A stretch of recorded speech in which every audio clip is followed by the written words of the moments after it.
Good evening. This is a public hearing of the Zoning Board of Appeals. The zoning ordinance empowers us to hear references from the City Council, petitions from other parties for variances and special uses, and appeals from decisions of the zoning administrator. We hear testimony from those in attendance and then make formal findings of fact based on the evidence presented, which consists of testimony and exhibits and on our knowledge of the community.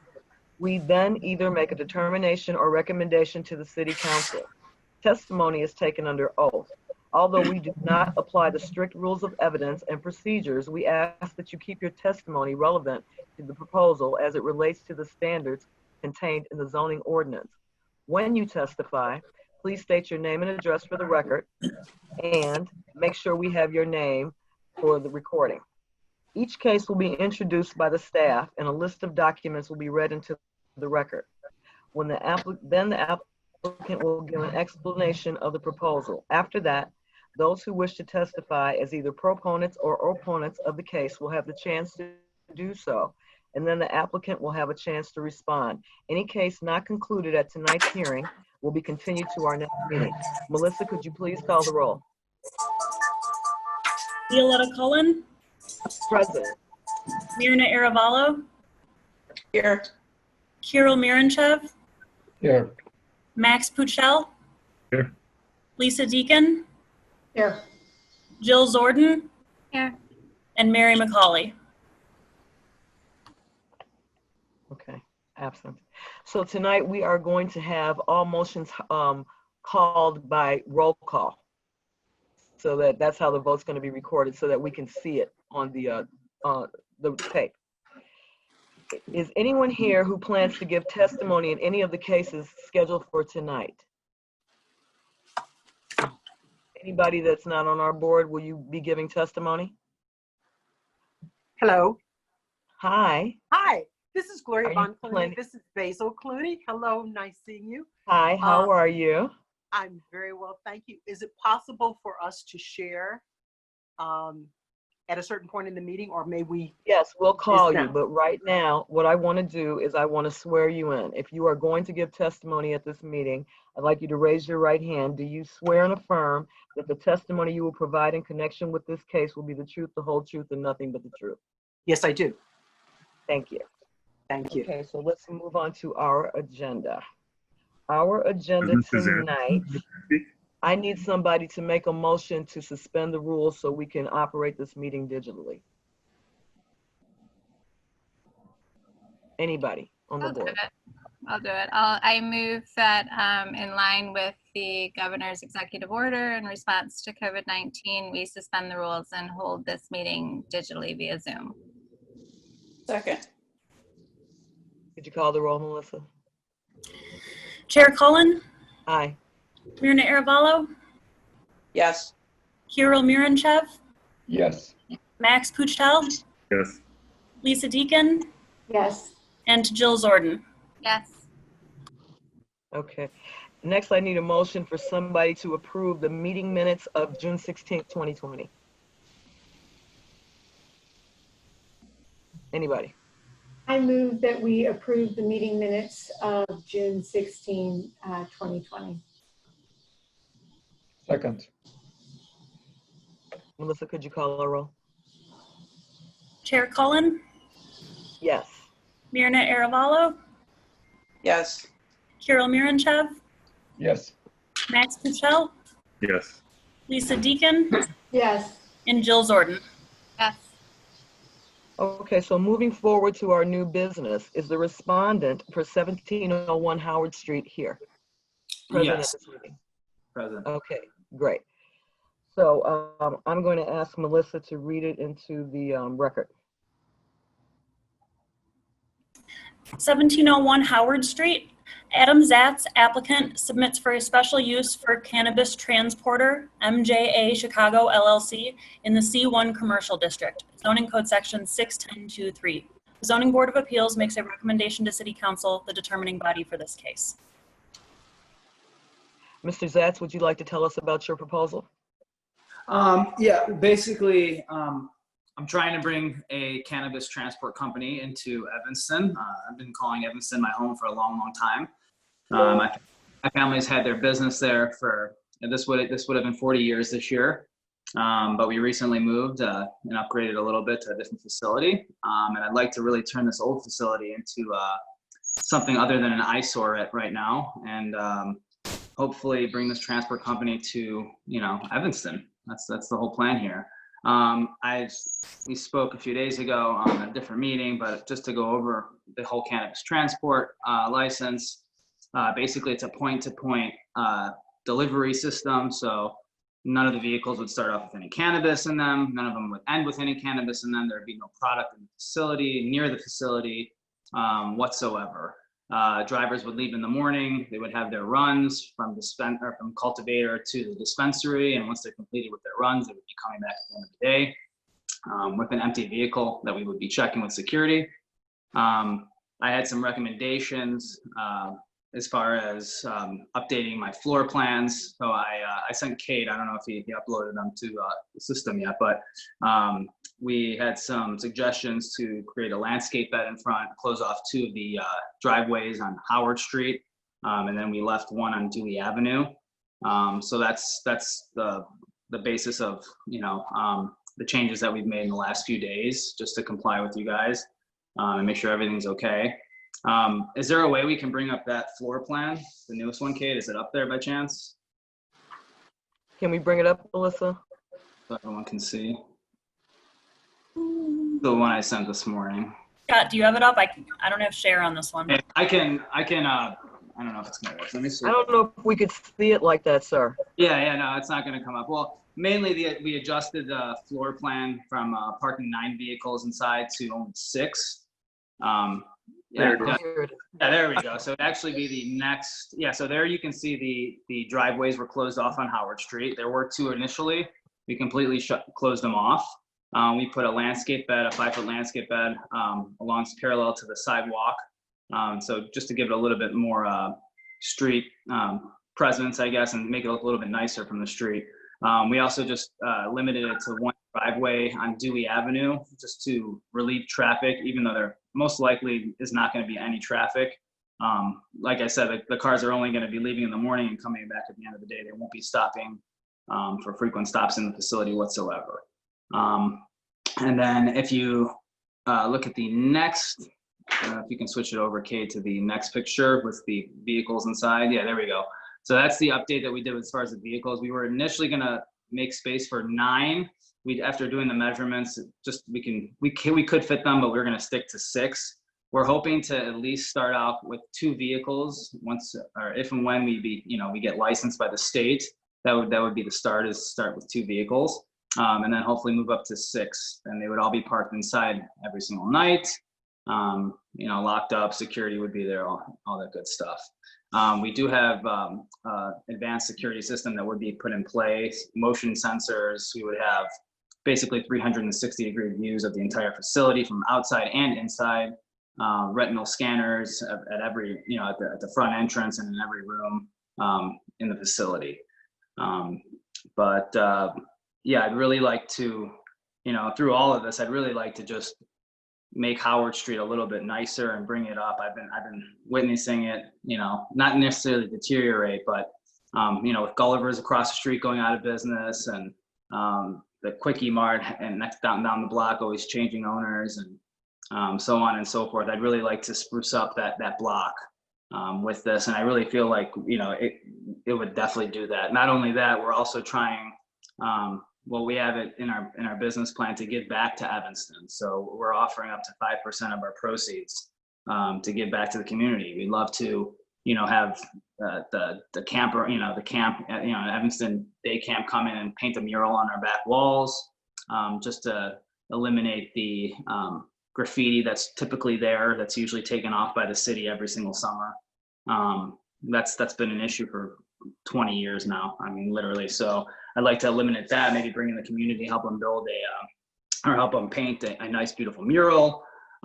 Just, do different things on the property aside from making it just a cannabis transport. I'd like to involve the community. So, eventually, we have an idea of a facade of what we wanted to change it to, but ultimately we'd really like to get the neighborhood's input as to what they'd like to see also, just so we can get everybody's suggestions and everybody's input.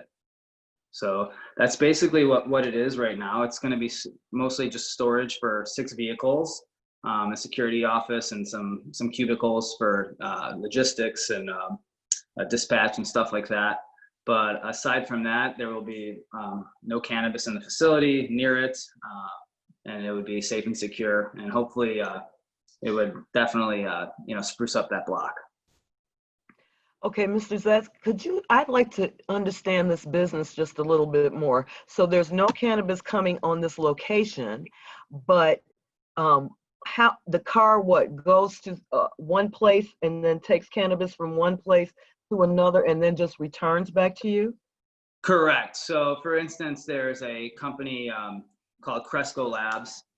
They have a facility out in, I believe it's Aurora. So typically the day would start at about 8 a.m. A driver would have previous order from the day before. He would know what his route was. He would pick up from the Aurora facility, and then he would deliver to about, I'd say, 3 or 4 dispensaries.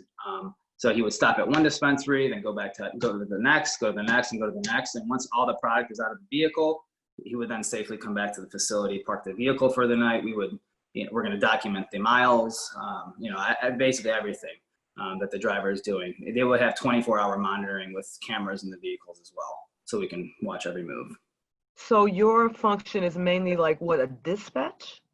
Basically dispatch and transport, yeah. So our main function of that facility would be to dispatch drivers from cultivator to the dispensary. So they're going to use these cars to like go to the Aurora Cresco facility, and then they would drop off to like the Evanston dispensary? Correct. There's only one Evanston dispensary that we would actually be able to deliver to, which would have a designated route that would not pass through our transport facility. So there would be no stopping at our facility whatsoever. It would just be on their, they'd just be driving straight to the dispensary. And then after they're done with the dispensary, if they don't have any other deliveries for any other dispensaries in the area, then what would happen is they would just bring back the empty vehicle, we would check it, and they'd be on their way for the evening. Okay. And so I'm going to let somebody else ask some questions, because to me, I just don't know about this business. I had not really heard of it before. Yeah. Correct. Yeah. And that's the thing, the state of Illinois didn't really give us specifications as to what they're expecting this license to do. This is actually a license that's never been in Illinois. There's all the cultivators right now. They all have their own personal transport vehicles that they use to transport to the dispensaries. Just having the connections to people in the industry who are doing this on the medical level right now. There is a great opportunity for ancillary businesses, kind of like mine with this business, that they can come in and make money off of this whole legalization of cannabis in Illinois. So that's basically what we're trying to do, and ultimately we're going to have accounts with. We're going to try to have accounts with as many dispensaries that are legal in the area for recreational and medical, and we plan to have accounts with all the cultivators as well, and have them use us as their main source of transportation for their products. Okay. Questions from the board? Jill, please. Question. Forgive my ignorance to this, but if there's no cannabis on the premises, what is the need for that level of security? Because the plans you sent through that we received this afternoon were quite intense. Correct. So that's based on what the state is requiring.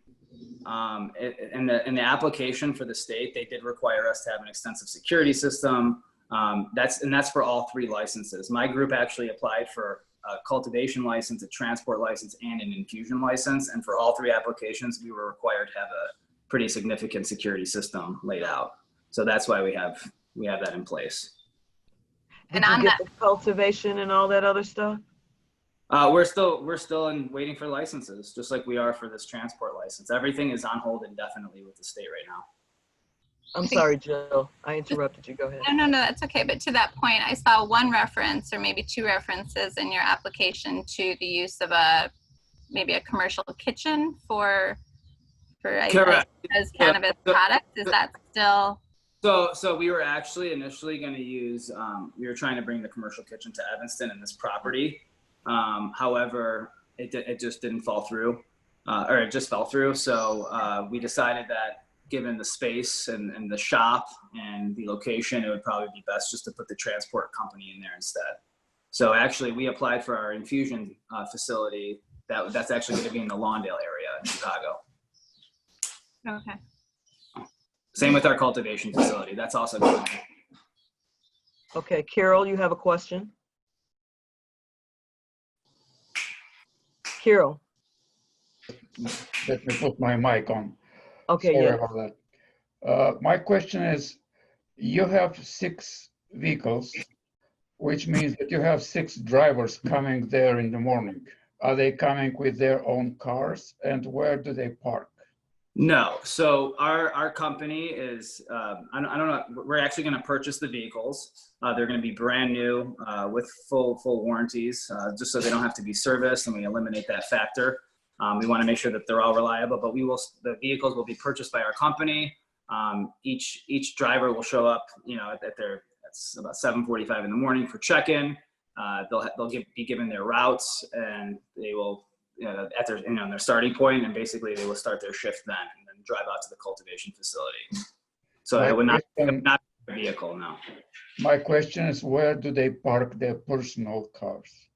So on the property, if you look at the actual plat of survey, there's quite an extensive parking lot outside that the employees would be parking the vehicles outside in the lot. Yeah, I saw that you have plenty of room, but you did not designate parking spaces. That's why. Yes. Well, I was really actually trying to hear from zoning to see how they wanted us to lay that out. I wanted to talk to them further about that. So that's why if you look at the plans, there aren't actually. Besides the drivers, how many other personnel will have on site? We plan on having 2 to 4 dispatchers in the facility and 1 security guard. So make sure that you have enough parking for all these people. We do not like to have parking on the street. Absolutely, and just from being part of owning the shop for the last 40 years, upwards of 40 years, we've been able to park up to 50 cars on that lot, no problem. So I mean, it's just how you designate the lines and everything. Plenty of space. We would hope you wouldn't do that again, though. Like 50 cars would be a lot, right? No, but you know what? That's like the problem that we have now. We have, like, my dad has all these old cars sitting on his old lot, and I can't stand looking at it. That's really why I'm trying to get rid of all this stuff, so he can get all those cars out of there, because he won't do it unless I come in here with this business. I have one more question, if possible. Actually, these are 2 questions. You're making effort to make this space better and more beautiful than before, and that's really appreciated. The new landscape bed, as it is called on the very new site plan, why is it pushed 10 feet and these 10 feet are asphalt as far as I can see? Can you make the whole area between the landscape bed and the concrete sidewalk? I mean, that's area. Yeah, I mean, that would be more ideal. I wasn't sure if this is how zoning wanted it. That's why I made this adjustment for you guys to look at today. I mean, we're ready for suggestions. So if you guys wanted us to take up that entire space from the sidewalk in with just the landscaping bed, we can definitely do that. That's no issue. And the other question is on the different plans and renderings that you have. The front facade has different treatment. Once you have the existing doors, the 2 additional doors, besides the 3 that you keep, there are 2 additional doors. Then you show it on the rendering as windows. Then on the plan, you do not show anything, neither doors nor windows. Correct. What is the reality? Well, so ultimately it's going to be stucco on the outside is what we're thinking we're going to use as the material. But to be honest with you, I've never gone through the zoning department on anything. This is my first time, so I'm new at it. So that's why I'm missing stuff here and there.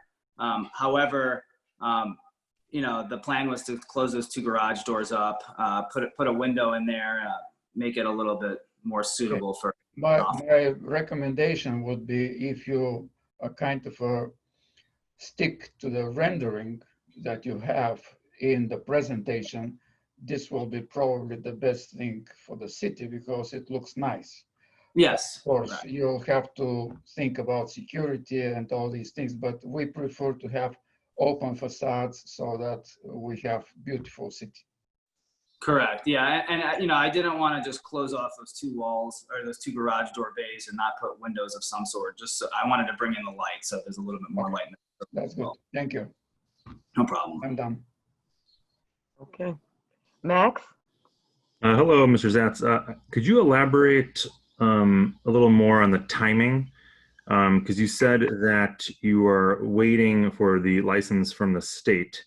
And how does that interplay with the permit you're seeking here? Are you basically seeking the special use now so that you have it ready if and when the permit comes through, and therefore would you not plan to do any of the improvements if the license didn't come through? Like, what's your thinking on that? Well, either way, regardless if I get the license or not, my family's going to be going ahead and fixing up that building just to put it up for sale. But you know, if this license comes through, the day it comes through, the state would require us to show them a special use permit in order for us to retain that license. And if, for instance, I didn't go through this process and we received the license and I didn't have that special use permit, they would not issue me the license. So that's why I'm trying to get it done beforehand. That way, in the event the license does come through and they do contact the city of Evanston, I'll be all good and clear there. The only thing about the indefinite delay of the licensing, you know, Governor Pritzker did not give us a date as to when he's going to release them. We do know that the dispensary applications that were several months before ours that are still delayed, nobody has found out. And I heard from my consultants that the latest news is that they're all going to be awarded on within the same day or two. So at first, the first sign of the dispensaries getting licenses is going to be a confirmation of pretty much when we're going to, you know, the transportation license and when we're going to get that as well. They should follow one another, is what I'm being told. We don't know if we're going to find out next week. We don't know if we're going to find out on December 31st. The state has still not given us an exact date on that. And on the other thing is every other group that's dealing with special use permits or zoning changes, they're all in the same ballpark as us. The state won't release any licenses to anybody without having the special use permits attached to them. So. I see. Thank you. No problem. Okay, other board members? Questions for Mr. Zatz? I had a couple of questions. Please, Lisa.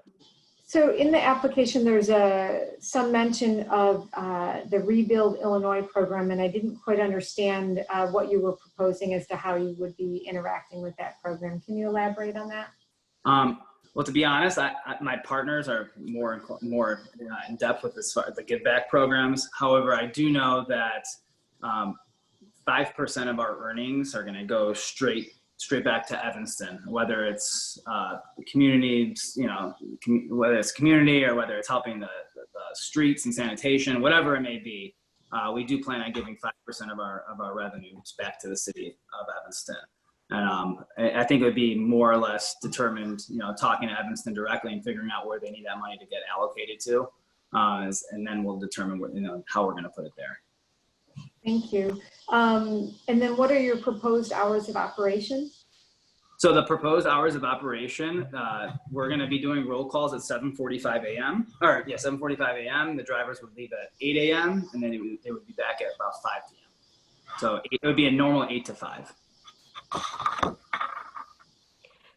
And sir, who's going to be in the office? Just yourself? No. We are going to have we have a few gentlemen who are working at a logistics company right now that in the event we get the licenses, they're going to bring them on. There's 4 gentlemen who are all running a logistics company right now that we're bringing in. But there would be a security guard there as well. And that's pretty much it. So just the 4 dispatchers and a security guard. Okay.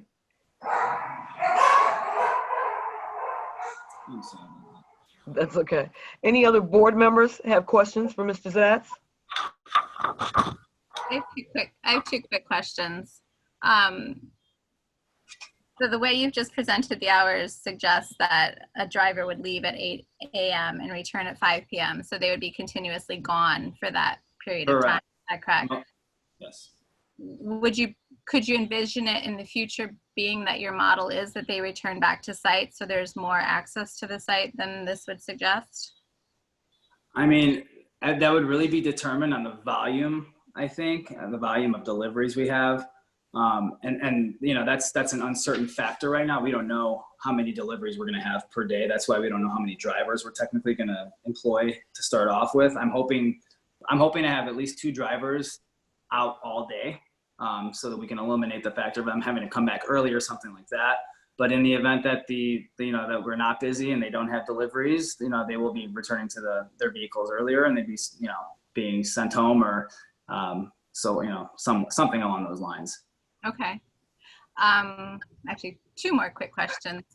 The existing garage bays that you intend to keep, are they drive-through bays? So would you be using the alley behind your property as well? No, they are not drive-through bays. The entire back wall of the facility is bricked. Okay.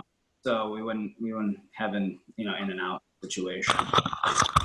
And does anyone else use your parking area? Do you have arrangements with any of your adjacent land? No. No. We just have old junk cars sitting there that we're not doing anything with. So. Okay, thank you. No problem. Okay, other board members. Going back to the hours of operation, I just have, I guess, a quick question is, so if your drivers are starting at 8 and terminating at 5, but what about your offices? Are you going to have? The office, the dispatch will also be on at the exact same hours, so they'll be there from 8 a.m. to 5 p.m. The security guard is actually going to be there from 7:30 to 6 p.m. every day. Okay, so your hours of operation would be what, 7:30 to 6 p.m. Technically 7:30 to 6, but the drivers would only be driving from 8 a.m. to 5 p.m.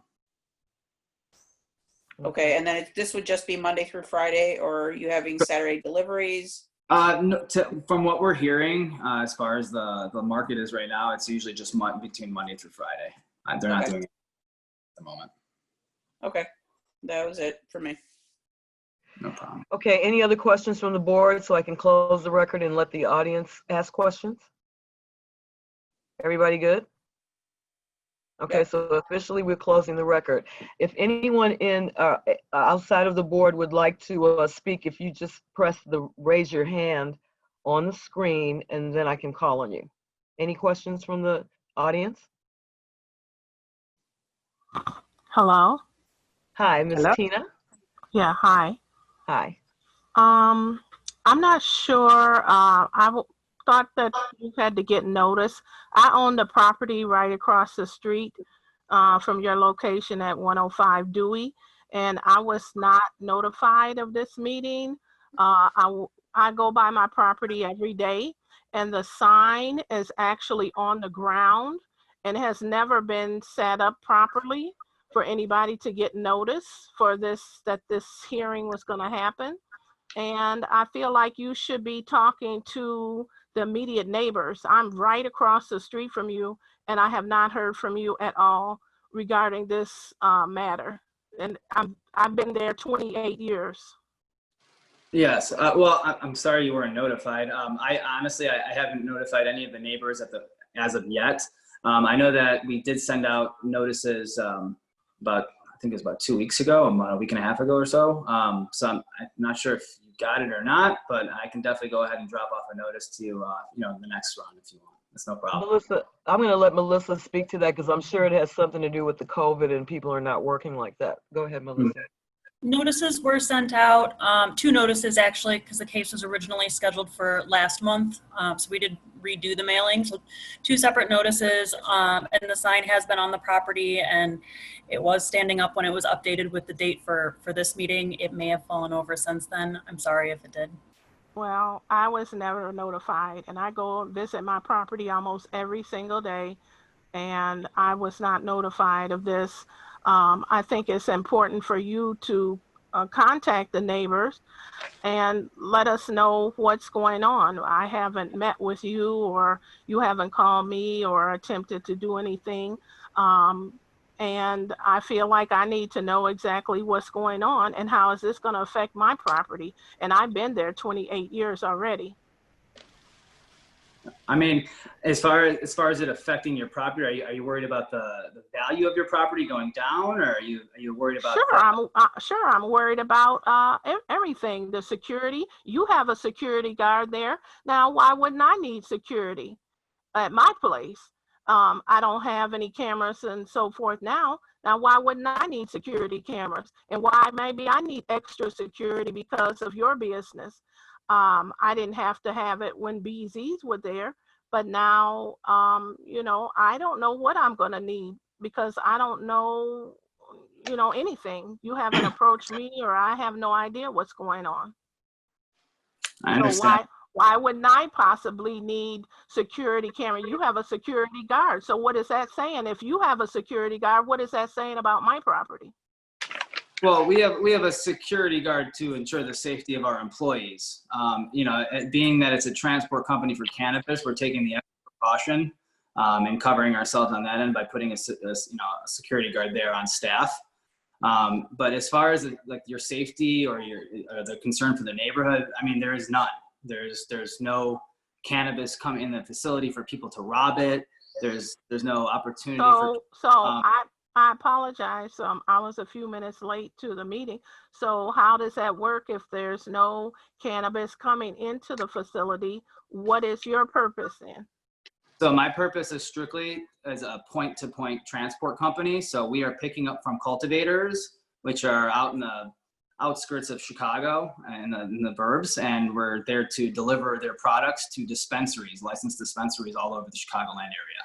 Okay, but why do you need a security person if there's no cannabis there? The state requires us to have a security system and a security guard in the facility at all times because it's a business that deals with cannabis, and that's a state requirement. Technically, I don't feel that we need it, to be honest with you, and if I didn't have to have it, we wouldn't. But if the state requires it, we have to keep up with compliance, and that's why we have a security guard there. Okay, so this is just an office? Is this what you're saying? It's going to be an office and a parking lot, basically. And in the office, there'll be several dispatchers dispatching the routes for the drivers. And the drivers will start with empty vehicles in the morning, and they'll return with empty vehicles in the evening. Well, what made you pick this location? This location's been in my family for coming up to 40 years now, and I think it's time to renovate it and to bring up Howard Street. So you're the owner. You were the owner of BZ, or just the property? No, my family has owned BZ for upwards of 40 years. Oh, so then I need to be speaking with you anyway, because we always have a problem with you guys shoveling snow on our property, and I get the code violation for it every year. And then the city doesn't. Excuse me, Ms. Tina, can I get you to say your first and last name? My name is Tina Payden, P-A-D-E-N. I live at 1122 Emerson Street, but my building is at 105 Dewey Avenue. We're directly across the street, and we have a lot of problems with BZ. So you need to be talking to me big time. Otherwise, I will be opposing this because we have a lot of problems. I don't know if it was you or whatever cursed me out last year about the snow. So I'm not going to be very happy with this unless you speak to me directly and some of your other neighbors, I'm sure. And I was not notified about this at all. And I find it very strange that the city doesn't let me open, and this is called spot zoning once again, and I can't even open my property for spot zoning, but you can open your property. So put that on the record too. This bogus. I'm really sorry that you're really upset with BZ in our shop and whatever situations you have with the snow, but I can assure you, I mean, if there's something you need to talk about as far as the property is concerned, you can contact me. You never contacted me. I asked you about I asked whoever's working over there a long time ago, many years. You all throw tires on our property. We've had snow on our property. You've been unprofessional. So I'm not friendly with you at all right now because you have caused me a lot of grief and pain for many years. We've been there at least 28 years, and you have not been responsive to any of my complaints for all this years as BZ. So I'm very upset to know that you're still the same people and you're trying to open up another business and you haven't even been courteous enough to talk to me at all. Not about this business and not about the past.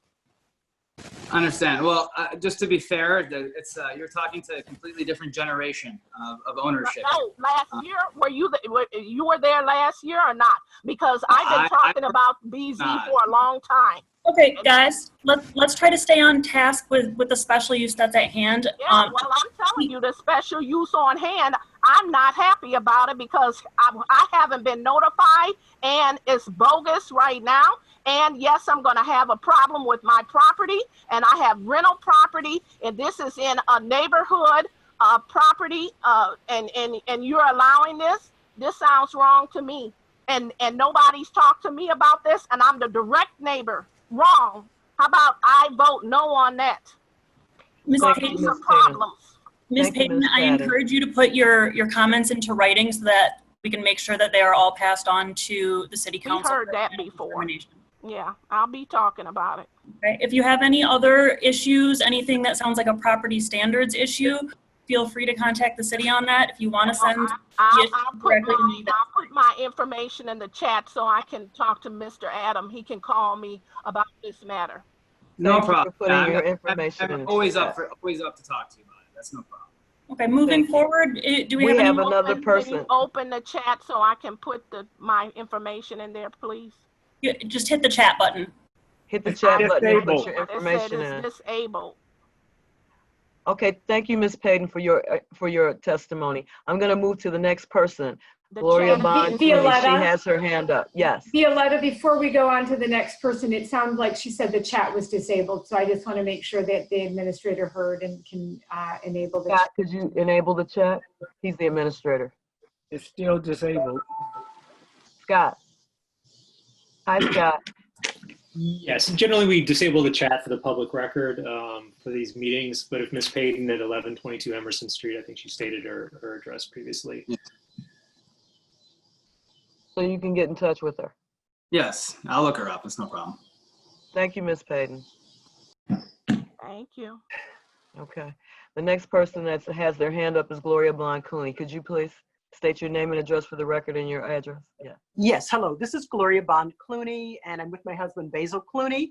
We're at 1620 Dobson, D-O-B-S-O-N Street in Evanston, which is directly around the corner from, I used to call it Busy Bee, but it's BZ's, formerly BZ's. First, I'd like to say, I'm sorry that our neighbor has had so many challenges, though I will agree with is it David? Zach? Mr. Zach. That, yeah. Yeah, that occasionally the cars can kind of they were, upgrading would be nice. We have we have used BZ for decades. We have lived in Evanston at this location for over 30 years. And recently even went to BZ at the new location to have our car fixed. So there are a lot of things that I would say that are positive, but I'm concerned, okay?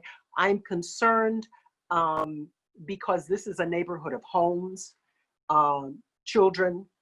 I taught at Chute for many decades, so we're close to Chute School. We're a block from a nursery school. I'm concerned that it's cut off. The exit of Howard Street is cut off. In other words, you can't go onto Howard Street. The cars would be going into Dewey versus, into the neighborhood versus directly onto the business street. I'm concerned when I heard that you talked about graffiti, that you'd often, over the years, you've seen graffiti at the back of the building. And I guess I would wonder if there's graffiti there now, who are those children, people putting the graffiti there, and what interest might they have if they hear it's cannabis? Whether they know that it's not a place where cannabis is housed, or whether they simply think cannabis, with the concerns that have been on Howard Street on the Evanston side from where we are at Asbury all the way down through past Ridge. Even though the Howard Street is changing dramatically, which is wonderful, I'm concerned. I do have several questions. I wanted to know what is the 5-year plan and the 10-year plan for the business, for the entire business, and also what is the plan? Hello? Caller speaking. Hello? How are you? Could you wait till we call on you? Go ahead, Ms. Clooney. Okay. Finish your statement. So may I ask questions, pose questions? Please. Yeah. Oh, yes. So I'm curious about, I know this is a developing business. It's brand new. I'm hearing that the security is there for, because it's required by the state. But my question is then, why is so much security required by the state if it's just a distribution? I saw on the website, I saw the plans with the many cameras. One of the largest offices there is the security office.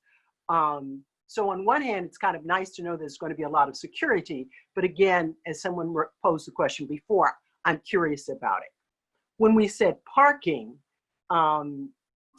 as I said, I'm curious about the growth of the business. Now you're thinking of 2 drivers. If the business grows significantly, would you move? Would that, or would you plan to stay in the same place? Will the business model change? You were talking about 4 people who would be on site, plus the security guard, which is 5, 6 drivers coming in, that's 11, and 6 spaces for trucks, and that's 17. So given the size of the lot, when cars were parked, 15, I don't think I ever saw 50 cars parked there. But even if there were 15 or 20, they were stacked. I mean, not stacked. They were side by side and very, very, very, very close together. So I guess I'm concerned about the parking, long range planning, the fact that there's schools available. I love the give back, but I would love for the give back. I would love for that to be something, some wonderful business that you start there and to change the neighborhood, but not necessarily this. And I'm a question about signage. So long range planning, 5 to 10 year plan, signage,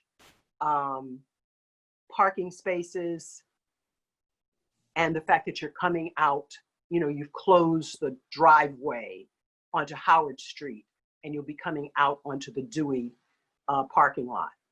And are there plans, would you be coming to Dewey and then turning out into Howard Street, or would cars actually go through the neighborhood? So thank you so much. I know that's a lot. No. Tell your dad hi. The cars. I will. No. Well, let me just start. If I miss something, just to stop me and let me know. As far as like the long-term plan, it's clear that this lot isn't the biggest lot in the world. I mean, I can't put a big facility up. I can't park hundreds of cars there. My ultimate plan is, I'm a tech guy. I'm interested in all the new technology that's out there, all the apps. My plan for this is to grow it to the point where I have 6 drivers, minimum of 6 drivers, possibly even 9, and run the company for about a year to see how we do and see how the growth is and see as far as the business is concerned altogether. And if I feel that it is going to grow, and my ultimate plan is to turn it into an Uber of cannabis deliveries, and if it grows to that point, I will ultimately have to move out of Evanston and get a facility that can house the project that I would want to take it to, or the level I want to take it to. I know this might sound crazy, but ultimately I would like to have the Uber of cannabis delivery. That's my ultimate goal with this, is to grow the company to that level and that stature. My partners and I would love for it to go public one day. And we'd love to literally have thousands of delivery drivers if we could. That would be the ultimate plan. As far as the driveway and the entrance to the facility just being on Dewey, it was recommended to me a few days ago to cut off the two entrances on Howard Street and add the bed, the planter bed or flower bed, whatever you want to call it, just to, I believe it was just to eliminate traffic somewhat, and also to just create one entrance instead of having three, because right now there are three entrances and there's really no use for them. My ultimate plan was to have the drivers enter on Dewey and then exit on Dewey and go straight to Howard Street from there. So they'd be going southbound on Dewey instead of going northbound through the neighborhood. That would be the ultimate plan. However, if the neighborhood wanted me to keep one of the driveways on Howard and close off the Dewey entrance, I'm all for it. I mean, I want to be there for the community because you guys have been here for us. That's ultimately the plan here. And I want everybody's input. Any neighbor, you guys, I mean, anyone who can help me make that property better for the city, I'm all ears. Absolutely. So any suggestions I'm willing to take as long as zoning approves, is okay with them. And then you asked about what's the last thing? Signage. Oh, the signage. Being that it's a cannabis transport company, we are not trying to promote that. We are not trying to tell people what we're doing. We don't want any signs on the windows or on the doors that state anything with our company or cannabis whatsoever. We are not trying to attract attention to ourselves at all. It's going to be a very, very quiet business. We don't expect to cause any traffic. We don't expect to, cause any delays in people's commute to work in the morning or whatsoever. We also don't intend on making an unsafe environment. The whole plan here with the security, and I think that's why the state requires so much security, is because they want to make sure that the neighborhoods surrounding these facilities are going to be safe. And we can guarantee that with our 360-degree cameras and, so on and so forth. But our ultimate goal isn't to deteriorate from anybody's value of their houses or to make the neighborhood not safe or what have you. Actually, my goal is to make it even safer. I've had situations over the years with stuff going on in the alley behind my shop that I wasn't really too happy about. Some of those things about people dropping tires and this and that. The one thing that we don't have right now is surveillance in that back alley, and I think that it desperately needs it, and that's why we're going to add cameras there as well. But ultimately, like I said, no signs, one entrance to the facility in and out, and that's basically what the gist of it's going to be. Okay. Yeah. If there's anybody else here who wants to speak to this proposal, could you please press the raise your hand button so I can call on you? I think one of our board members has questions about your answer, Lisa. Not Lisa, Jill. I just have two quick questions. One for Ms. Clooney. Did you get a notification about this case? Yes, I did. We got the postcard. We got the postcard. Okay. But will there be other meetings? Because I'm very surprised knowing this neighborhood. We had a socially distanced block party. Let's put it this way, and Memorial Day. On Dobson. Beautifully done on Dobson. So knowing this neighborhood, I'm very surprised that I don't see, and there's a block, there's a, yeah. right. I'm very surprised that I don't see a whole list of neighbors from between California, between Dodge and Asbury, on both sides of the street, because I heard from one neighbor, but just the people who live on the block, the children who live on the block, that whole, I don't see them up there.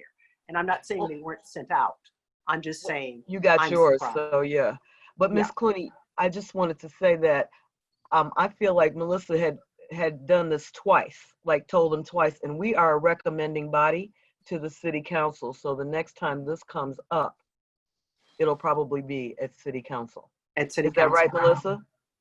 Yeah, just to jump in, I did talk to about 10 different neighbors who reached out with concerns about the proposal. And once they heard that there would be no cannabis on site ever of any kind, those concerns were dropped. So I don't know if those neighbors then talked to others and shared that information. possible. But yes, the case, if it receives a recommendation tonight, then it will move on to the Planning and Development Committee and City Council. So we can try to work with you guys to make sure that you're all aware of what dates those meetings happen. Okay. So there Another are question. other meetings. I was hearing that at first it was 6, and now it sounds like it was 9. And I'm a little bit, yeah, at first it was 6 in the beginning of the presentation. And then I was hearing Mr. Zach say that it was up to 9 at this location, which would be additional people on site. I guess my question is, what defines the business and what determines that the business does not evolve and change? It also sounds like it's a, you know, the idea of Uber and cannabis sounds really good and safe to me, you know, like if you're going to use, you know, but at the same time, it sounds like if it works well in a year, then we may be expanding, and then what would happen to the property? So Well, yeah. there is something happening with the property now, which might, you know, create a change. As you said, it will be cleaned up, it will be spruced up, etc. When will the designs for what the outside of the building will look like, what the whole, you know, I've seen the floor plans on the computer, but not, you know, what the outside of the design looks like and how it will fit into the neighborhood. And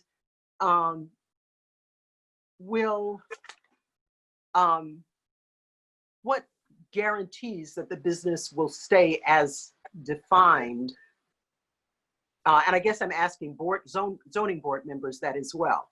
What guarantees that the business will stay as defined in that location without, you know, becoming a different type of site for another part of the business? Like if the state gives you permission to have the kitchen, you know, so I guess it's a zoning board question, and also a question for you.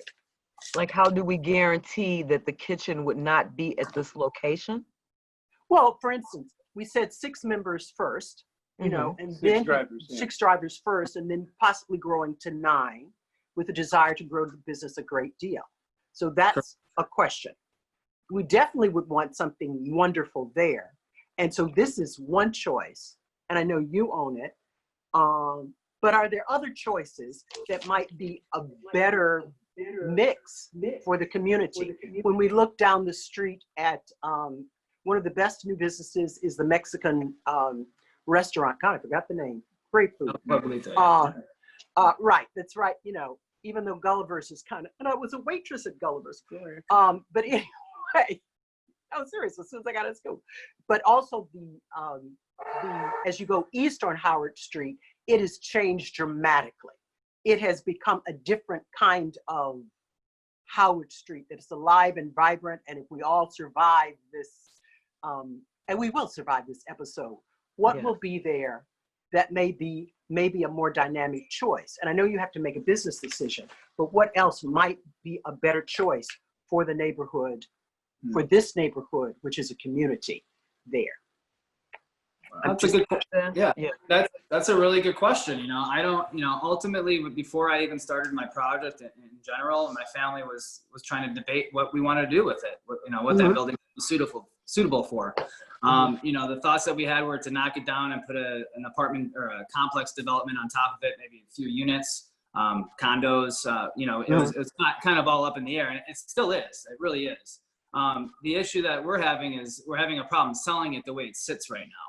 And ultimately, I would love to just sell it and call it a day, you know, and you know, do whatever with it. But at the end, you know, but right now I'm stuck in a position where it's not selling. The economy is really, really bad right now. The coronavirus isn't helping, and you know, turning an eyesore into something that's pretty is, you know, is a little bit more of a challenge than expected. But at the end of the day, I think you know, putting in a facility like this, even if it's for a year or 2 or 3 years, it's still a better scenario than to have the current building sitting there the way it sits. And ultimately, if in 2-3 years or a year, whenever it may be, if this grows the way I intend it to, we will figure out at that moment in time, we'll try to sell the property or whatever, and hopefully we'll have a better chance at that time in the economy. So is this a one-time zoning situation? A special zoning for this time that will not be grandfathered into another business? It won't transfer to a new business, would it, Melissa? Yes and no. If this special use is approved, then it is approved for that use at that property. So for those owners or for anyone else who purchases the building, or is it a special use for them? It depends. If Mr. Zatz sold that exact business for that same property right there, then the same special use would transfer because nothing is changing. On the other hand, if a new or different transport business wanted to go in there, or one that was more impactful, had more employees, anything like that, then it would require either a substitution of special use or a new special use. And additionally, the zoning board could condition this that it cannot transfer with ownership, if that's a concern to the neighborhood. Yeah.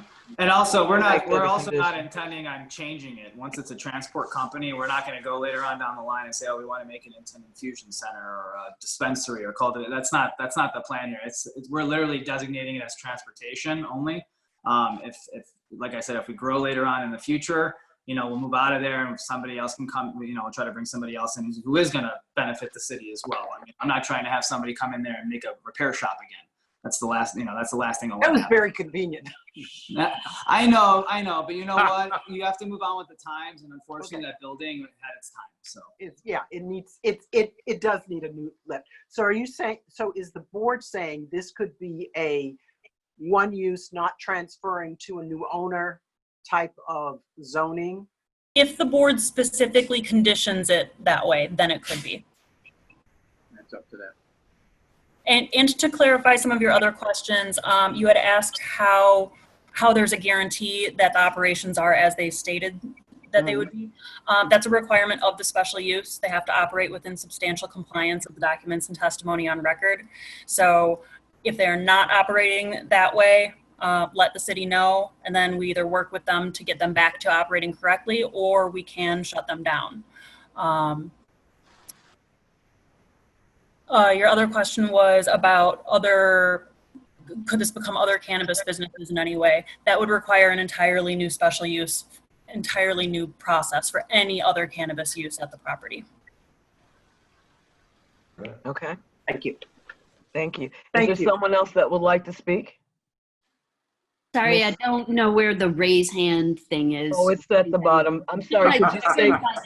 Hi, my name is. Yeah, your name and address. Yeah, my name is Honor Teodusia. I'm at 1710 Dobson, so I'm right behind BZ, and have met and interacted with Adam several times. We were looking at his dog one time. I don't know if you remember, Adam, but I do. 2 teenagers, and I just wanted to throw out a couple things. One, I was notified 2 times. So I appreciate that. And as far as my garage is right behind the big blue wall that makes up BZ, and they have done just a fantastic job keeping the graffiti off. And I really appreciate that. When I first moved in 13 years ago, it was a problem, but they've painted several times. And I think to me, this sounds like it will be an improvement. There's a lot of cars parked there, as Adam pointed out, some, that are kind of an eyesore that I can sort of see from, diagonally. It's not a big deal to me, but this sounds like it would be a little cleaner, nicer to look at.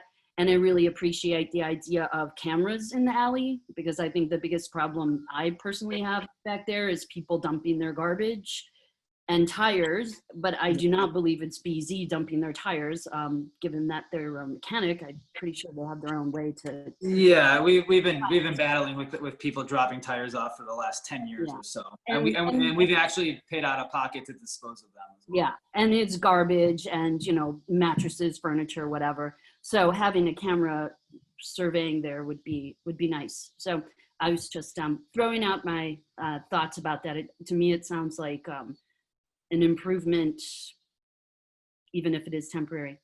And I love the idea of Uber cannabis. I hope that works for you. Thank you so much. I appreciate it. Thank you. Anybody else from the community want to speak? I saw a hand up at Mr. Sutton earlier. Anybody else? At this time, thank you. My main concern, one, was notification, and then once you start on variances, it's very difficult to reverse that variance, and that business does not seem compatible with what the community and the closeness of residential houses. I'm also concerned that the business is one that may end up being an attractive nuisance. Once you put marijuana or any kinds of marijuana up there, it will be kinds of places we've known. A lot of these places have been subject to break-ins and other kinds of traffic. And I don't know if the neighbors would be concerned about the kinds of traffic that might encourage with that kind of building at that kind of a location. Okay. Could you state your address for the record? Because that's the only Yeah. thing you didn't do. Okay, 1821 Darrell Avenue. Thank you. You're welcome. Anyone else from the community like to speak to this proposal before we close the record and read the standards? Okay, I'm going to close the record and I'm going to ask the board to give me your assessment of this before we read the standards. Anybody on the board? Whoever would like to go first.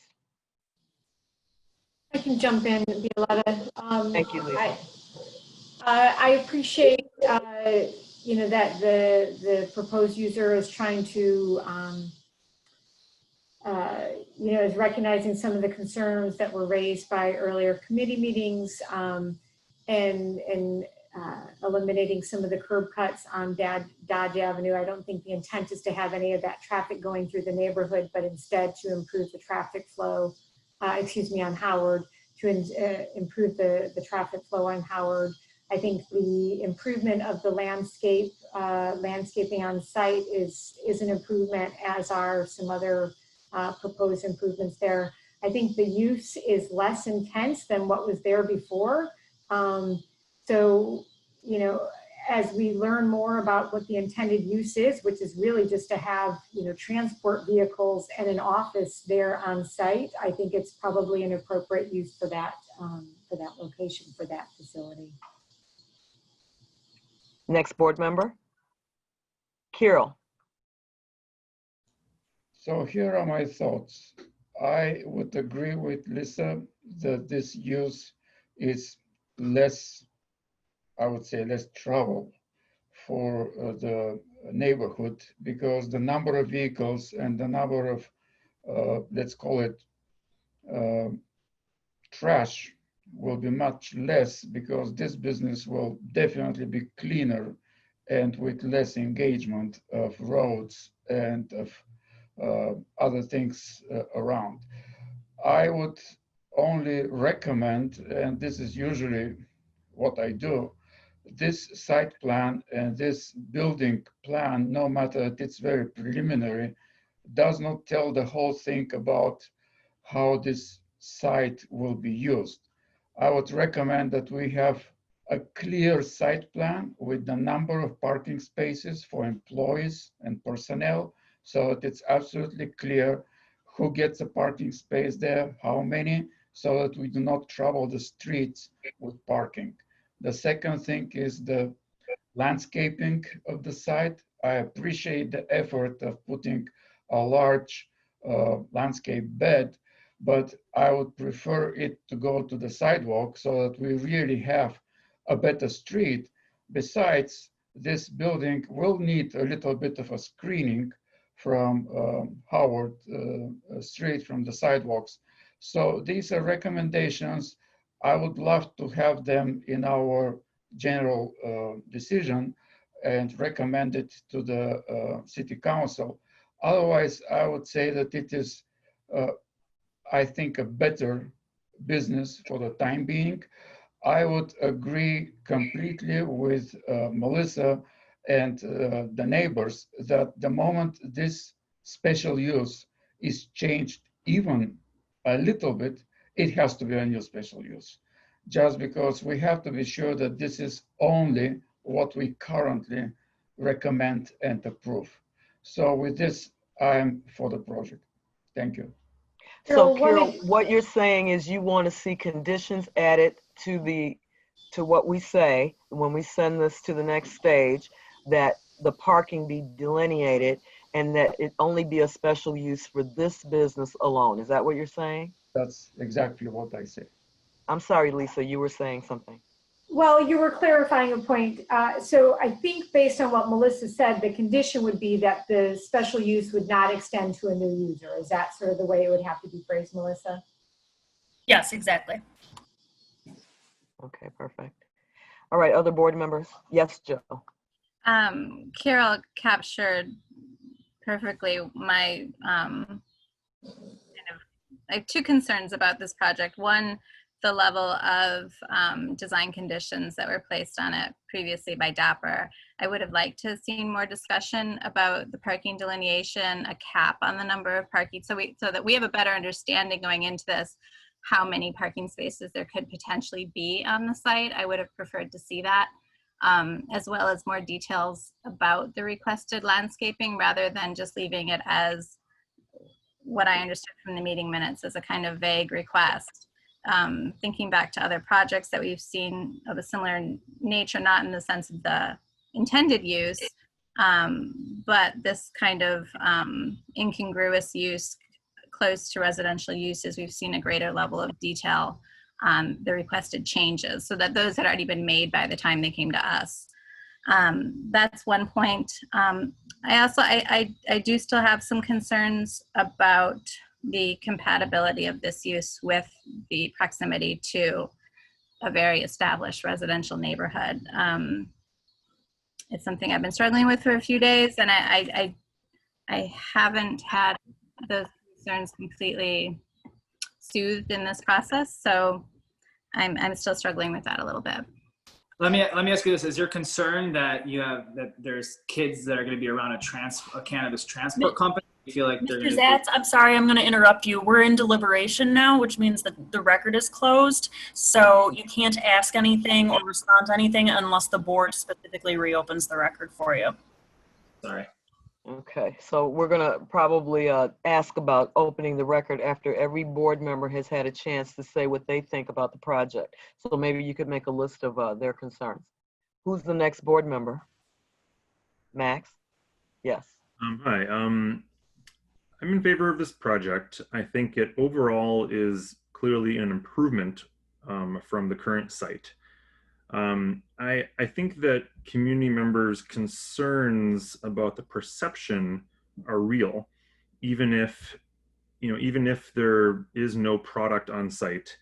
Word gets around that it's a cannabis company, right? And rumors go around, and despite all the precautions, the potential negative perception is real, and that can have unintended consequences. So I think the steps taken to combat the perception that include beautifying the area, like I heard you mention, Mr. Zatz, the idea of a mural, are in the right direction.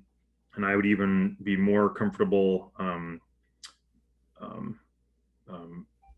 giving my support to the project if something like that were also included in the conditions, some sort of outward-facing community beautification, because combating the perception is important. Otherwise, I think it's an improvement on the lot, and it meets all of the special use standards, and it should be a good improvement. Thank you. The next board member, Myrna.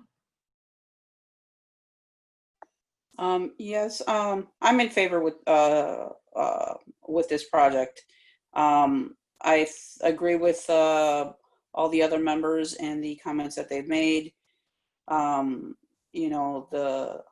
The parking delineation should be included.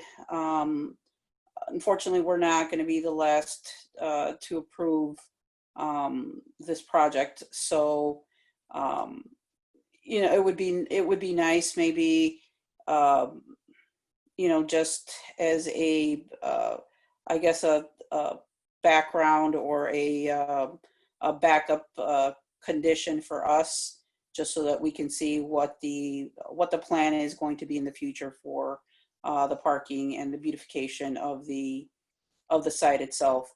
And yes, I agree as well. You know, this project is going to be a major improvement to what is there right now. Unfortunately, it's the same owner, but at this point, you know, somebody has to take the reins and decide from now on, or from this point forward, we are going to beautify our own building.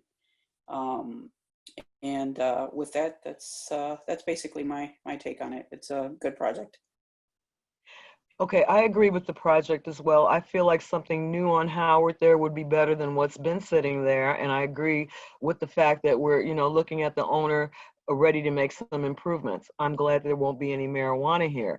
But I want to know, Melissa, how we can get a more definite update on the site plan before we move on. How would you suggest? I would recommend that you include a condition that states that an updated site plan be provided prior to the case moving on to P&D and City Council that shows compliant striping of the parking lot for at least the number of employees that will be at the business, and with a detailed landscaping plan and other beautification details as requested by the board. And just the detail of the curb cuts and have a more delineated site plan. So we might not see it in this meeting, you guys, but it would go on with our recommendations, our conditions. So I hope that's good for almost everybody. At that point, it would be up to staff. When staff feels that everything is on that site plan, then it would move forward to City Council. Oh, perfect. So somebody else is checking on it. Okay. And if that's the end of our discussion, then I would like to move on to reading the standards. Is that the end of our discussion? Lisa, did you want to say something else? No, we're good. Okay, I'm going to move on to reading the standards for special use for this. For the ZBA to recommend that City Council grant a special use, the ZBA must find that the proposed special use A is one of the listed special uses for the zoning district in which the property lies. That standard has been met. Cannabis transporter is allowed under the special use section for the C1 commercial district. B, the project complies with the purposes and the policies of the comprehensive general plan and the zoning ordinance. That standard has been met. This use is compliant with the zoning ordinance and the comprehensive general plan. The proposed use promotes the growth and redevelopment of a business and commercial area and strengthens Evanston's economic base. C, does not cause a negative cumulative effect in combination with existing special uses or as a category of land use. That standard also has been met. The proposed use is inactive and has limited potential to negatively interfere with any proximate residential or commercial uses. D, does not interfere with or diminish the value of property in the neighborhood. That standard has been met. The proposed use would occupy a currently vacant commercial space, and the proposed improvements would add to the value and the vibrancy of the property and the commercial corridor in which it's located. E, is adequately served by public facilities and services. The standard has been met. The building is served by adequate sidewalks, streets, trash collection, as in close proximity to the CTA bus stops. F, does not cause undue traffic congestion. That standard has also been met. The proposed use will have a less impact on traffic than the previous use. Additionally, the existing large surface parking lot for employee parking makes it reasonable to expect minimal impact to traffic in the area. Removal of unnecessary curb cuts, primarily on Howard Street, will improve access management and safety for pedestrians and vehicles alike. G, preserves significant historical and architectural resources. That's not applicable. H, preserves significant natural and environmental resources. That standard is not applicable. And I, complies with all other applicable regulations. That standard has been met. The project complies with all other applicable regulations to move forward with the next step in the special use process. Can I have someone read the motion with the conditions, and could you please include hours of operation based on this testimony? I'll go ahead. Anyone? I'll Please. take a shot at it, and if there's some additions, if the board can please step in. So I move that we, in the matter of 1701 Howard Street, ZBA item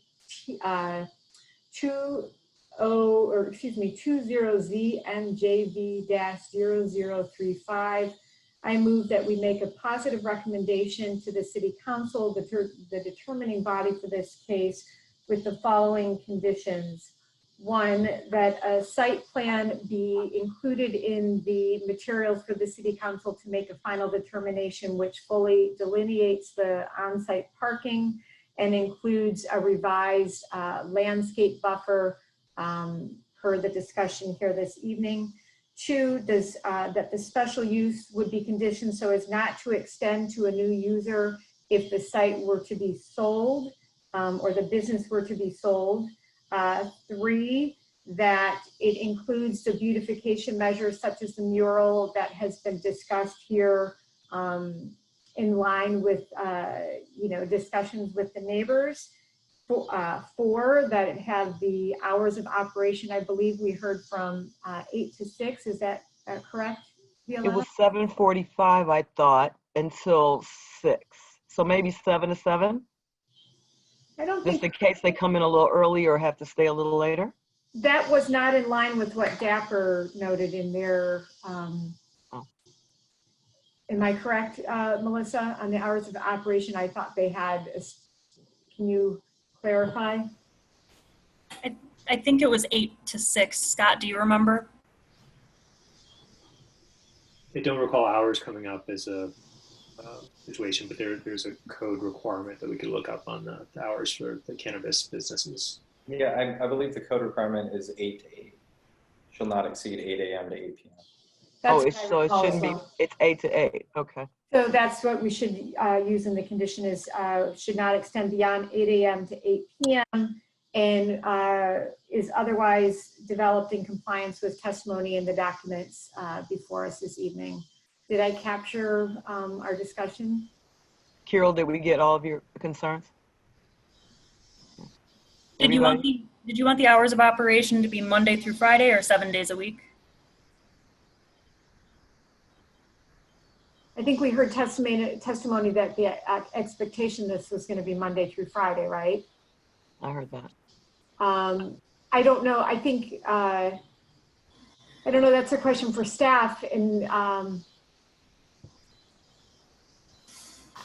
I have a question in terms of that for staff as to what would be appropriate based on this type of use. Kate, I know you offered some direction on the hours. Do we have direction on the days? Yeah, the code stipulates it shall not exceed 8 to 8, 7 days a week. So that could be up to your discretion, Monday to Friday or 7 days per week.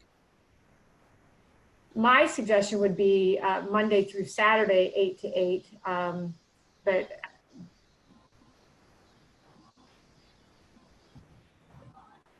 I'm looking for input from the board or staff. I would be Anyone fine else? with that. Why are we looking to limit it? 8 to 8, Monday through Saturday, Lisa's suggesting.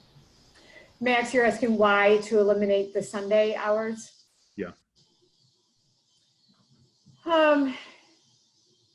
It seems appropriate given that it is abutting a residential neighborhood, I guess is my first thought. But, we have conceded that this is not a very intense use. That said, I would think that the owner could have, could have discussion with the neighbors. So that's where I was coming from. Just for the board members, as far as I'm aware, the businesses that they would be servicing would be open 7 days a week. So I believe dispensaries are also open on Sundays. So that'd be a consideration for the board. So who they service is open on Sundays, Lisa, is what they're saying.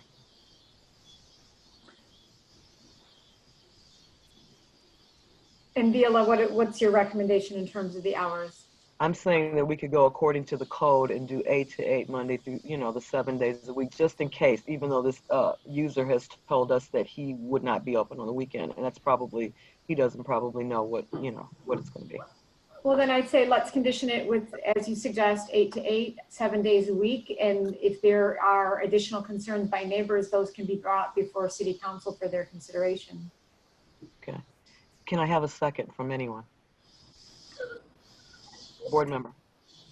Sure, I'll second. Thank you. So Melissa, can you call our roll?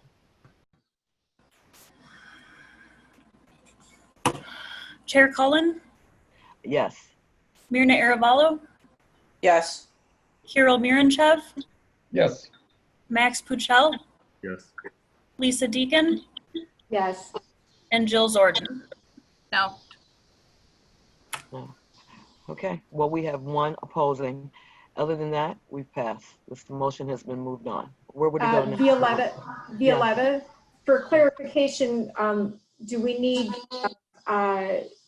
members' orders based on which element she's not in agreement with? Do we not have to have that for the record or no? I mean, we can say that for the record. Melissa, is that against our record? No, I think it would be valuable to know. Why she said that? Yes, I think so as well. Jill? My concern resides with point D, does not interfere with or diminish the value of the property in the neighborhood. The evidence that's given here is that it's improving the condition of the neighborhood, or excuse me, the condition of the property. I just, fundamentally, I have a concern that they're the current owner of the property. They've let the property get to this state, and this is now the condition that we're met with. I'm not in agreement with that ideology. I don't have a fundamental problem with this use. I think that he's made a compelling case, but if I'm being asked to vote strictly on the standards, I can't say yes to B. Okay. That's helpful. That is helpful. Thank you. Okay, what are the next steps, Melissa? So if the applicant can work with staff on that updated site plan, and then once staff is comfortable with that site plan as discussed tonight, then it will move on to the P&D committee and city council, and we'll try to get word out to all of the neighbors that attended tonight. I'm hoping all of you signed in on the sheet and provided your email address so that we can contact you. Please do so if you haven't. And that would be it for this case. Thank you. Is the chat available for that, Scott?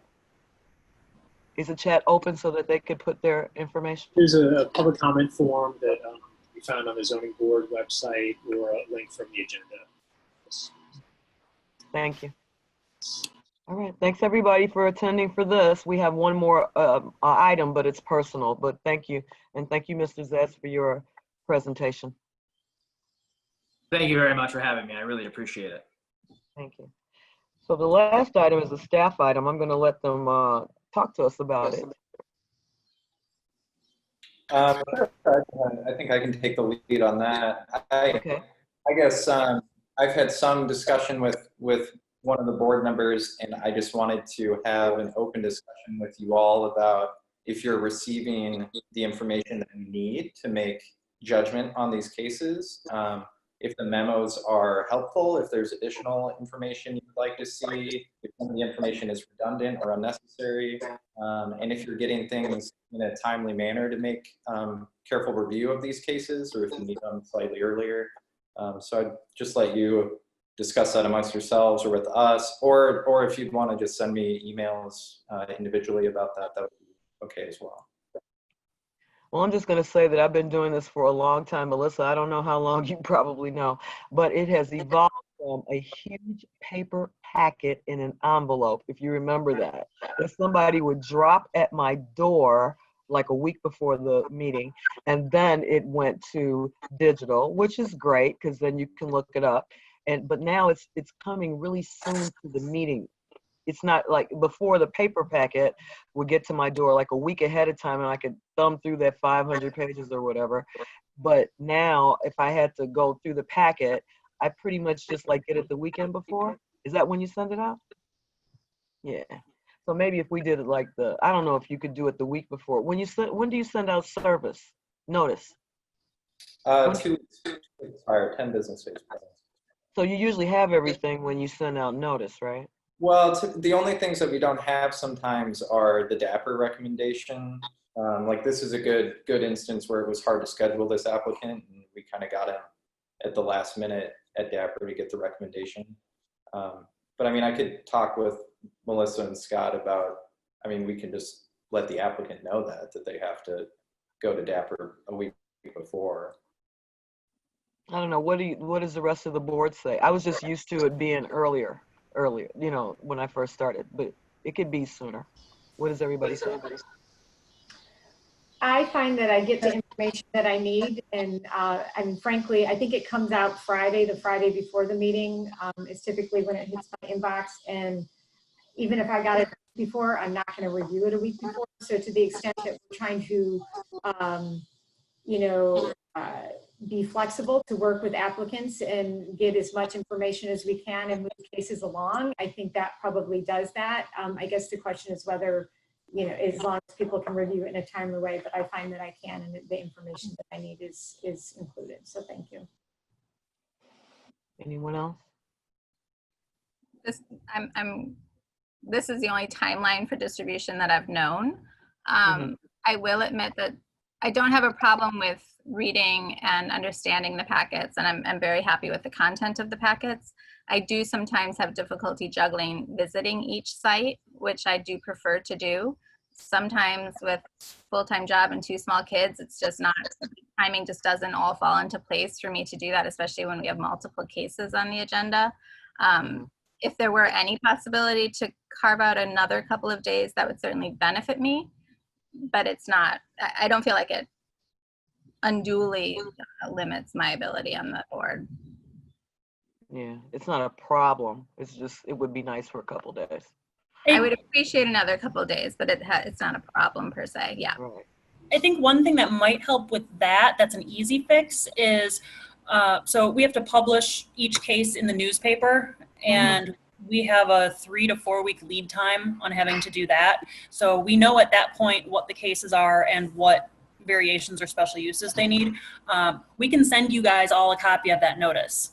So that you're talking about like an agenda type of thing. So you know what's going to be on the agenda. Exactly. You won't have the full packet or details or memo, but you'll have enough to know what the request is, and that gives you 3 or 4 weeks to go out to the properties rather than a couple of days. Okay, that sounds reasonable. That'd be very helpful. Yeah. Anybody else want to change? Go ahead, Max. Yeah, I had a comment. I had reached out to Cade asking about just some ways to help me understand the packets. In general, I think they're great, and thank you so much for all of the work that you and the rest of the staff do to prepare for these meetings.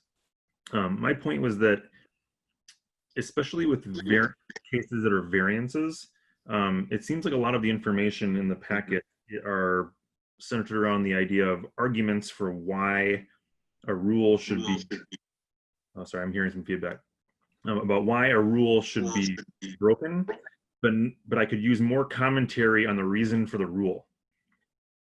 The packet kind of assumes that we all know the intent of every zoning ordinance, and I, for one, am still learning. So more commentary along that line would be helpful. Yeah, I think that's really good feedback. And Melissa, correct me if I'm wrong, but I think we used to do that, or at least in some of your past memos, I remember that being included. So I'll make an effort to include that. I want to ask if you mean explanation of the code that we're asking for the variance on. Is that what you're looking for? Yes. Explanation of the original thing. Yes, thank you. Yeah. So I don't know that we really did it. We did that sometimes before, Melissa, but Matt was really good at pulling that out. That's what I remember. Yeah, like for example, if it's a request for a variation from like the rear yard setback, to explain why there's a 30-foot rear yard setback to begin with. I think is what you're saying, right, Max? Yeah. Okay. That sounds good. In the analysis or something, maybe. Yeah. Because ultimately it's those reasons that have to be weighed against the arguments for the variance. And it'd be helpful to have them all there. That's right. It's those reasons. You're right. I had a general question. Do we think as a board it's helpful that I write a staff's opinion on the standards being met and why they're being met, or should I leave that up to the board to deliberate ultimately, whether they're met or not, regardless of what staff thinks? Well, what I do is I take Melissa's analysis of the standards and I read it out. And what we used to do is ask every board member if you didn't agree with the standards, like for instance, Jill today did not agree with standard D. We would say, okay, stop the discussion in the middle of me going through the standards and let's talk about it a little bit more. But I think that got to the point where our meetings were getting really long, right, Melissa? We didn't have to discuss necessarily, just for the record, we had to say, if you did disagree, so that when we voted, it was noted that there was one point with which we were not in agreement with. I don't recall that there was a robust discussion for each point that there was disagreement on necessarily. I think sometimes there was some discussion where a couple board members would kind of get in conflict with each other on it. It doesn't really matter what way you guys do it, but if you're going to be a no vote, you do need to say which standard it is. That helps us legally with the record, and it helps the applicant to potentially be able to fix the issue. So just one way or another, if you want to dissent, if you can just state what standard and why. Like Jill did today. She said, no, I don't like it because of standard D. And that worked for me. Yeah, it helped. My question, Cade, to your point is, so when you post the packet online and it has staff's explanation of why this standard is met, to me, if I am a member of the public, it feels a little confusing, as if the matter is already settled. And I don't know if others have had that a little bit of weirdness, but it feels like, oh, staff has already determined that this meets standards, so why the discussion? So it might be helpful, and I certainly appreciate that that's helpful for the chair as they're going through the standards to get staff's interpretation, but I find it a little awkward, I guess. Yeah, I think that's the point that I was trying to make. Is it? And I don't know if it's a simple fix or something, but yeah, I think I agree with you. It seems like it's already been determined in the memo, even though it hasn't been, but I could see how it could be construed that way. I would suggest, Kate, that instead of standard met as you start your conclusion, you can put just staff opinion. And then at the end of the document, there could be something like a disclaimer: staff opinion is not mandatory for the zoning board. So that all the public knows that this is opinion by the staff, but it does not bind the zoning board. We may disagree. One point that I do want to raise is the staff memos used to not say why staff thought standards were met or were not met. That was requested by the board, and largely because no one wanted to come up with reasons for the standards themselves. So if we're going to alter it some, I would just encourage the rest of the board beyond just the chair to discuss the standards and explain them. I can stop between reading every standard and we can talk about it. It's going to make our vote a little bit longer, but it is a discussion. Like I can say staff's opinion is this standard has been met because of blah, blah, blah, and then ask if anybody disagrees.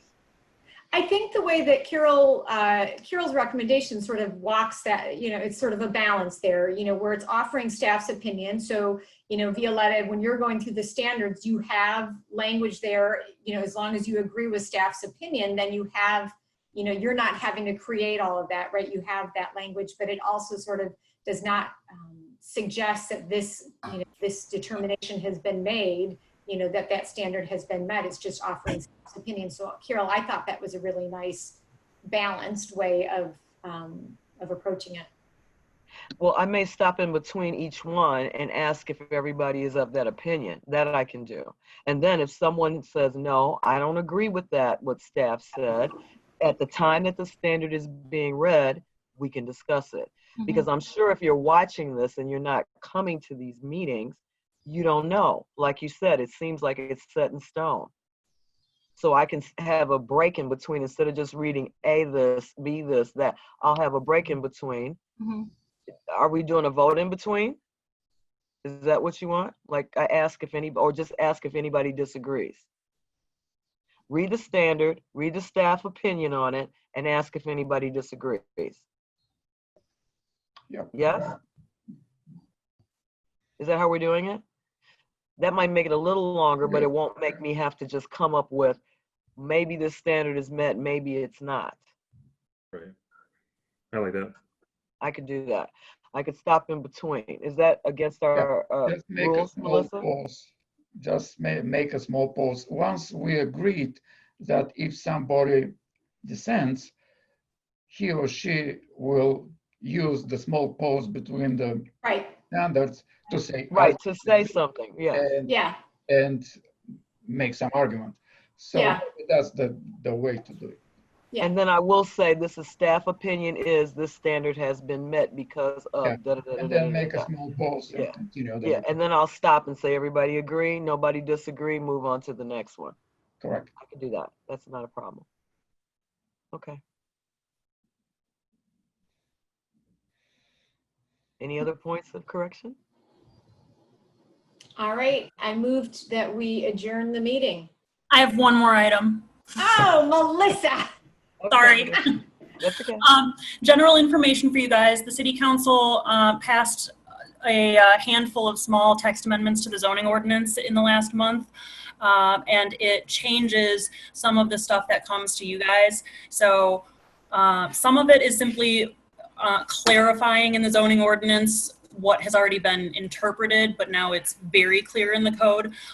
So the first one would be that all accessory structure variations are now minor variations. So you guys will no longer see anything relating to decks, patios, garages, things like that. You will probably see more appeals as more of those things become minor variations though.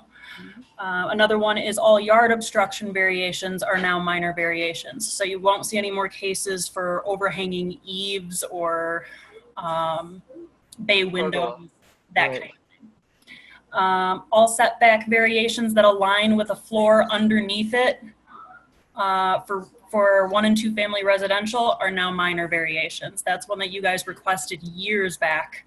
And I think you guys have approved every request of that in the last 10 years. So that's now a minor variation. This one's a decent change for you guys. For 1 and 2 family residential only, you are the determining body for parking variations. You will no longer recommend them to city council. For multifamily and commercial, those will still be recommendations to city council. And then one last kind of cleanup one that we had was adding in a distance requirement that was accidentally left out for child residential care homes. So that one doesn't really affect you guys. But so altogether, expect that you might see a tiny bit less of caseload, but potentially more appeals in the future. Okay. Did you guys make a definition for a patio? No. Next zoning ordinance. We'll put it on the list. Yeah. Okay, Okay, so that's all okay, thank you. We have got a motion and no second. I'll second. Okay. Thank you, everybody, for coming. So I guess that passes. Everybody in favor? Don't do a roll call. I think they're ready to go, right? Thank you, guys. Hey, Kate, heads up that I'm out of town for the next meeting. Okay, thank you. 4th. Okay. Thanks, guys.